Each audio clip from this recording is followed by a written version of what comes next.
We're in that wonderful period between Jesus' resurrection and his liftoff from earth back to heaven to be crowned king there. In this period, it must have been so fascinating for the disciples. When's he going to show up? What's he going to teach us about? How are things going to play out? Is this when he's going to establish his kingdom? He made clear to them that that wasn't the case because, as we talked about before, it's a spiritual kingdom, not a physical kingdom. It's about making spiritual life so that there are folks that can participate in this kingdom.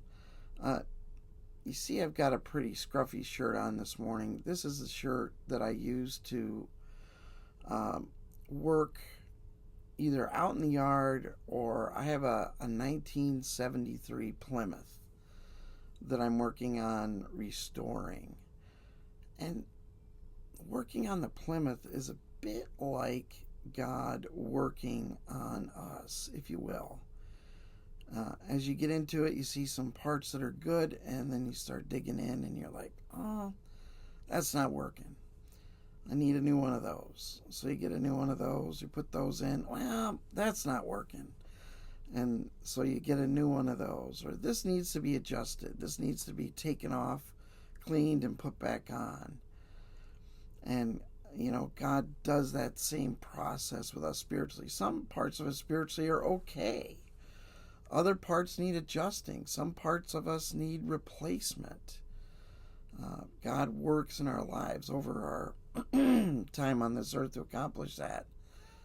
In my own devotions right now, I'm reading in the book of Numbers.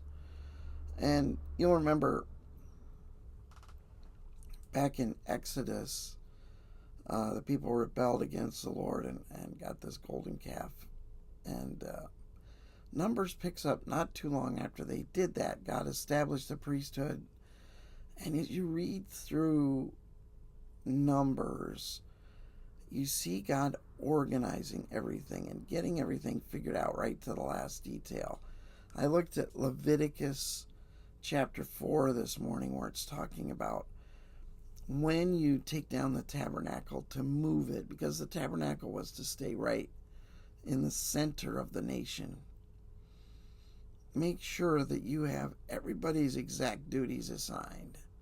The Kohathites, they have to carry the holy furniture, the Ark of the Covenant, the altar, the lampstand, different things.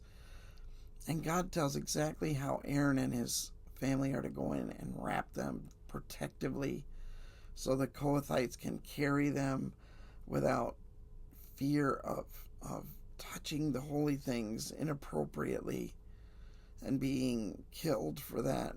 Remember, God's powerful.